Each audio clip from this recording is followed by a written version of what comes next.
True or false? Weight Watchers is so much easier to follow when I'm at home making my own meals. True or false? I get nervous when I'm invited out to a restaurant or a friend's house because it's overwhelming and hard to stay on track. And true or false? It's tough to have willpower at a party when I see my friends and family indulging. If you said true to any of these scenarios, then this video is for you. Today I'm sharing 3 simple strategies to help you navigate dinners and parties while you're on Weight Watchers, so you can enjoy yourself without guilt or losing track of your points. I've been on my Weight Watchers journey for about 2.5 months and have lost 22 pounds. The first few weeks were right after New Year's, so staying in and hibernating made it easy to stay on track. But over the last month, I've been dining out more, attending parties, and celebrating life events. So I've had to be more mindful of what I eat and drink. Just last week, I went out for lunch 3 times in a row. I'm happy to report that by using these strategies, I still lost 1.8 pounds while enjoying myself and never feeling deprived, and you can too. Hi there, I'm Krista, and welcome to the Hot Air Balloon Project. Here, we're all about letting go of things that no longer serve us, the things that weigh us down, both literally and figuratively, so we can soar. Part of that journey includes learning how to enjoy life while making choices that align with our goals. And let's face it, social events can feel like a challenge when you're trying to stay on track. But don't worry, I've got you covered. Now, let's dive into the 3 simple strategies for navigating parties and dinners while on Weight Watchers. Pro tip number 1.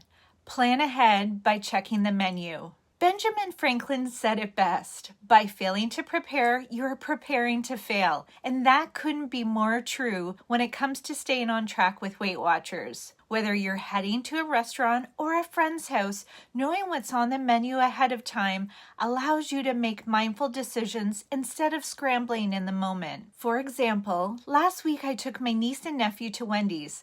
I couldn't even remember the last time I'd been there, so I had no idea what to order. Instead of guessing when I got to the counter, I looked up the menu online and checked out the point values in the Weight Watchers app beforehand. I decided on a 4-piece chicken nugget with a plain baked potato, and since I planned ahead, I even brought a small container of Greek yogurt to use as a topping on my potato. The result? A filling fast food meal for just 6 points. Not too bad. Now, if you're going to a friend's house, you may not have access to a full menu, but you can still prepare. I always offer to bring something I know I can eat, like a veggie platter, a salad, or a Weight Watchers friendly snack. For example, I have a weekly game night with family friends, and I always bring the popcorn. It lets me snack alongside everyone else without feeling left out or guilty.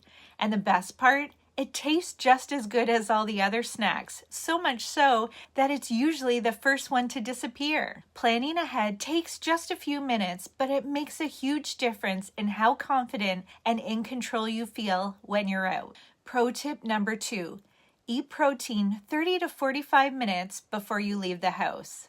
If you've watched some of my What I Eat in a Day on Weight Watchers videos, you've probably seen me drink a protein shake before heading out for a meal. Getting 30 grams of protein into my system beforehand helps me make better choices when I'm out because I'm not starving. I'll be honest, I'm not the biggest fan of vegetables, but just the other day, I ordered a really tasty salad at a local restaurant. Why? Because I arrived hungry-ish, but not ravenous. The salad was a perfect size and kept me full, all because I had that protein shake before lunch. I'll link my favorite protein powder in the description below, along with some go-to protein bars. But if you don't have those on hand, a slice of Weight Watchers bread, 1 point, with a half a cup of cottage cheese is a great alternative. Why is this so important? Because when you're overly hungry, it's so much harder to make mindful choices. By fueling up with protein before you leave, you set yourself up for success, so you can enjoy your meal without overdoing it. Pro tip number 3, BYOB. Bring your own better beverage. This tip probably works best at a friend's house rather than a restaurant, but if you know your host will be serving fun cocktails or mocktails that are high in sugar and Weight Watchers points, bringing your own drink is a game changer. I've done this on numerous occasions. See this gorgeous Aperol Spritz? I passed on it and had my 5-point vodka seltzer instead. Cocktails aren't made with precision, so you never really know how much alcohol is in them. But with a pre-mixed drink, there's no guessing involved. I've even brought my own vodka fresca and a jigger to a party so I could mix my own 2-point vodka frescas. I track my Weight Watchers points honestly, and let's be real, how do you even know what a 1-ounce pour is without a jigger? Even if cocktails aren't your thing, keeping seltzer on hand is a great way to avoid sugary mocktails and still feel like you're part of the fun. At the end of the day, Weight Watchers isn't about perfection. It's about making mindful choices that allow you to live your life. And that's exactly what these 3 simple strategies help you do. Plan ahead so you can make decisions that align with your goals. Fuel up with protein so hunger doesn't dictate your choices. Bring your own better beverage so you stay in control. But there's something just important. There is no such thing as a cheat day. I'm going to say that again. There is no such thing as a cheat day. That phrase implies you're doing something wrong, but you're not. Using your weekly points isn't cheating. Going out, celebrating, and enjoying a meal, none of that is cheating. It's living. This is a lifestyle, and it's designed to work with your life. Some days you'll go over your daily points, and that's okay. That's exactly what your weeklies are for. I try not to stress about using my weekly points when I'm out with friends or celebrating something special, because that's when they should be used. There's no guilt in that. And if you're able, increasing your activity can give you even more flexibility. You don't have to start at 10,000 steps. Just start where you can and build from there. I aim for 10,000 steps a day, although I don't always hit it.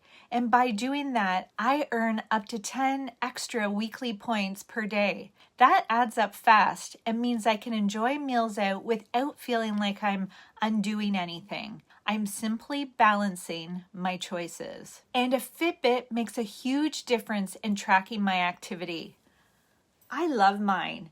It syncs directly to the Weight Watchers app, so every step I take automatically converts into points. That means more freedom to enjoy life without stress. I earn weekly points just by walking my dog and getting my steps in, and my Fitbit takes care of the rest. No need to enter anything manually, it all syncs automatically, adding extra weekly points without any extra effort. So, let go of the cheat day mentality. Be intentional, own your choices, and never feel guilty for living your life. If this video helped you, I'd love it if you gave it a like, and even better, subscribe to the Hot Air Balloon Project. It really helps more people find these videos, people who might need this encouragement while navigating their own journey. Thank you so much for being here. Until next time, we got this.